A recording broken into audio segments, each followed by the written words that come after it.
When there are millions of dollars on the line, who's really looking out for the professional athlete? Welcome to The Explainer. Today, we are diving deep into the high-stakes world of sports agents. And for any of you in a sport management program or studying sports law, you're going to want to pay close attention. We're going to break down the rules, the regulations, and the power plays that can make or break an athlete's career.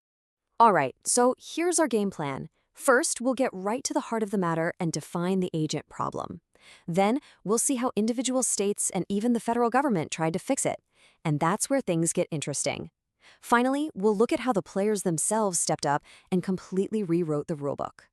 Okay, so let's set the scene. You're 19 years old, you're one of the best college players in the country, and someone slides a multi-million-dollar contract in front of you. Who do you trust? That right there is the core of the problem. You've got this huge power imbalance between a young, often inexperienced athlete and a seasoned pro who can either secure their future or, well, ruin it. So who's supposed to be the referee in this situation? You'd think there'd be a simple answer, right? But what we actually have is this complicated mix of state laws, a big federal act, and NCAA rules. They were all created to solve this one problem. But the real question is, did any of them actually work? You know, the first real line of defense didn't come from the big pro leagues or from Washington, D.C. Nope, it came from the states. They were the ones who saw what was happening to their student athletes and decided to be the first ones to step up and try to even things out. And check this out. It all started with just one state, California, way back in 1981. But look how that idea spread. Over 40 years, it became a nationwide movement. It's pretty clear that more and more people realized that leaving these young athletes to fend for themselves just wasn't going to cut it. And that led to the UAA, the Uniform Athlete Agent Act, which was a real game changer. Instead of a jumbled mess of 50 different state laws, it created a single, standardized playbook. The idea was simple. Give every student athlete a solid, predictable level of protection, no matter what state their college was in. So what kind of muscle did the USAA have? Well, it gave states some real tools. It forced agents to register and carry insurance. It made them notify schools when they were talking to their players. It even gave the student-athlete an out, the right to cancel a contract. And most importantly, it came with actual penalties for breaking the rules.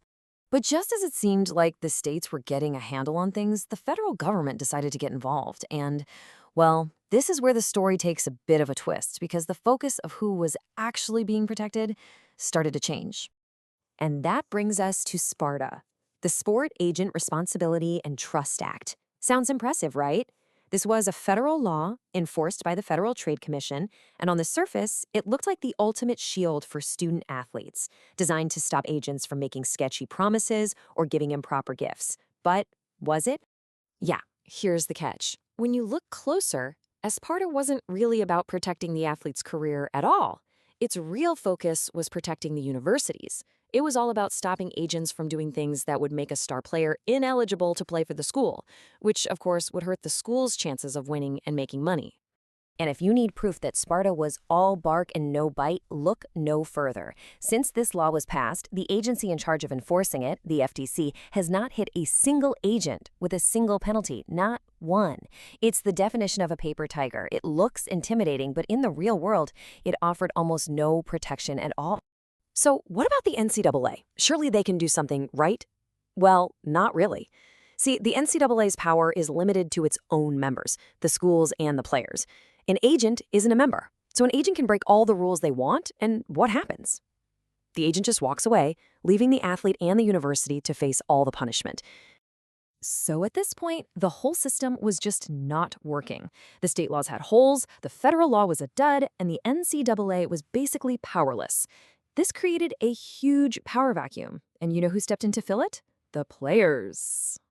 This is where they really flipped the script. Using their power as unions under federal labor law, the players' associations were able to collectively bargain for the right to regulate agents themselves. And just like that, they created what are, without a doubt, the most powerful and effective agent regulations in all of sports. It really was a watershed moment.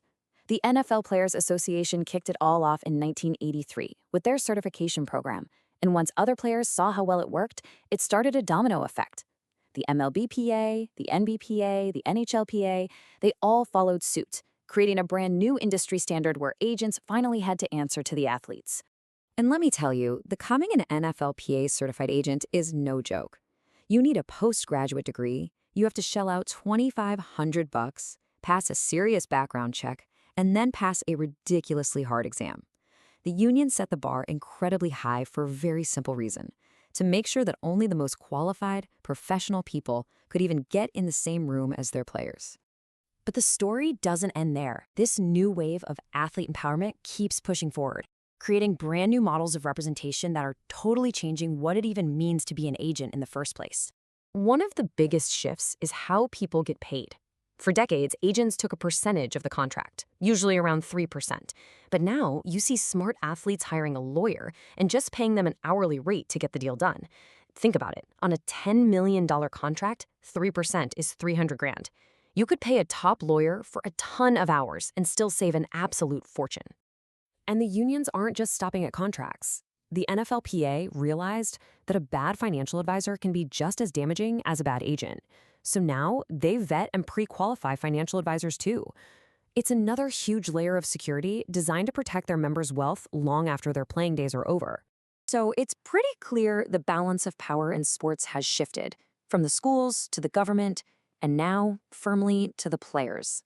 But it never stays still for long. The big question for the future is, as athletes get smarter and more business savvy, what's the next frontier for them? Who's going to hold the power next? And that's a question every single person going into sports management or law needs to be thinking about.